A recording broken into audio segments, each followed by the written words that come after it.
आज हम पढ़ेंगे पार्ट 3, कश्मीर की यात्रा। ये तो अपना पता डालते हैं, जहाँ से हम जिसको हमें पत्र लिखना होता है तो हम वहाँ का पता डालेंगे यहाँ पर। ठीक है, जैसे यहाँ डाला हुआ है 105 मयूर के ब्लॉक, शालीमार बाग, नई दिल्ली, 12 जुलाई और तारीख। उसी प्रकार मेरे प्रिय मित्र राजेश, सा प्रेम नमस्ते। तुम्हारा पत्र मिला। मैं तुम्हारे पत्र का उत्तर इतने दिन से इसलिए नहीं दे सका क्योंकि मैं 1 महीने की कश्मीर यात्रा पर गया हुआ था। दूसरे दोस्त को पत्र के उत्तर में लिख रहा है। मैंने अपना अधिकांश समय श्रीनगर में बिताया। इसी पत्र में मैं अपनी यात्रा का संक्षिप्त रूप से वर्णन कर रहा हूँ। इस वर्ष हमारी गर्मियों की छुट्टियां 15 मई को ही हो गई थी। चाचा जी के बुलाने पर मैं उनके पास श्रीनगर चला गया। मैं अपने बड़े भाई के साथ 19 मई की रात को कश्मीर मेल में सवार हुआ। हम प्रातः 9 बजे पठानकोट पहुंच गए। दोपहर 2 बजे के लगभग हम जम्मू पहुंचे। डाक बंगले में हमने खाना खाया। रात को 8 बजे हम बस द्वारा खुद नामक स्थान पर पहुंचे और रात वहीं बिताई।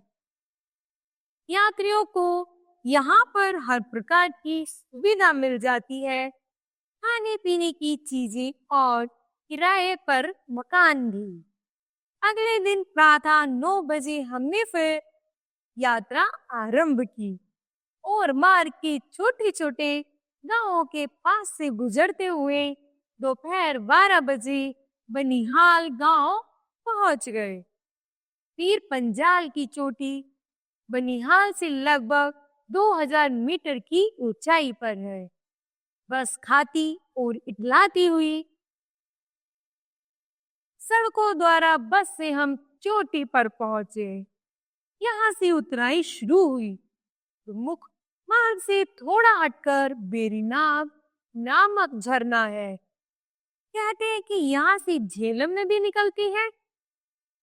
उसका आनंद लेते हुए हम संध्या के 6 बजे श्रीनगर पहुंचे। श्रीनगर झेलम नदी के दोनों ओर बसा हुआ था। यह बहुत ही सुंदर नगर है। इसका नया बसा हुआ भाग बहुत खुला और अच्छा बना हुआ है।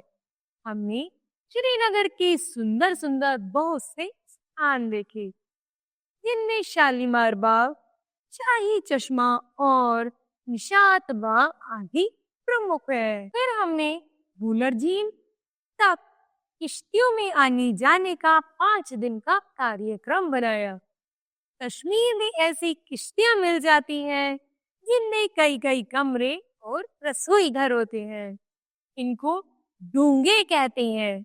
बच्चों, कहना जो पानी में तैरती है वो केवल भूलर झील या डल झील में होता है, जिनमें लकड़ी की बनी नाव होती है, जिनमें घर जैसी घरनुमा होते हैं, जिनमें कमरे और रसोई होती है। तो उन नावों को क्या कहते हैं? डोंगे कहते हैं।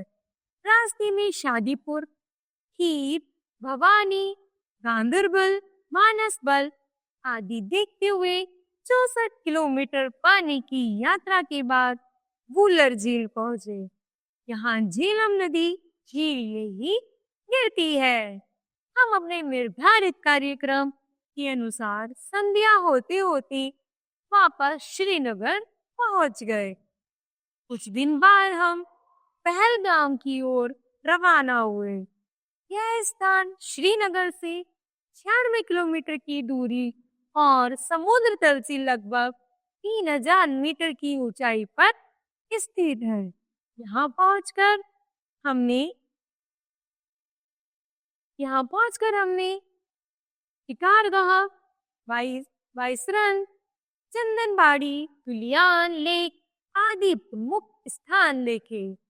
पहलगांव की वापसी पर कुक्कुड़ नाग मटन, इच्छाबल, अनंतबाग आदि देखते हुए श्रीनगर वापस आए। यहाँ से एक दिन सोनमार्ग देखने के लिए प्रातः 7 बजे चले। यहाँ लगभग 3000 मीटर की ऊंचाई पर है। यहाँ पहुंचने के लिए सिंधु घाटी को पार करना पड़ता है। सारा मार्ग हरे भरे पहाड़ों के मनमोहक दृश्यों से भरा पड़ा है।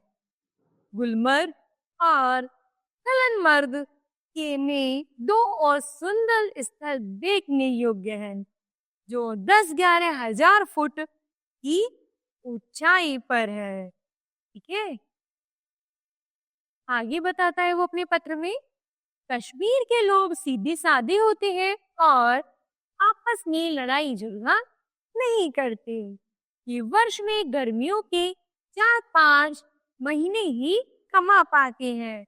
यहाँ रेशम, ऊन, लकड़ी और कागजी खिलौनों का काम बहुत अच्छा होता है। रहन सहन बहुत सस्ता है। अधिकतर लोग हाउस बोट में रहना पसंद करते हैं। इस प्रकार हम कश्मीर की यात्रा करके जब लौटे तो यद्यपि हमारा मन उदास था, फिर भी छुट्टियां समाप्त होने के कारण भाग देते।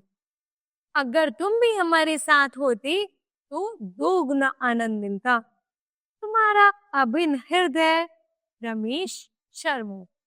तो बताओ बच्चों, आज अपने इस पाठ से क्या सीखा? हमने सीखा कि यहाँ पर एक दोस्त दूसरे दोस्त को अपनी यात्रा का वर्णन बता रहा है, कह रहा है कि हम उस स्थान पर गए, वो सुंदर दृश्य देखी, सुंदर सुंदर चोटियां देखी, है ना। तो वो सब चीजों को बहुत आनंद से बता रहा है। ठीक है बच्चों, धन्यवाद।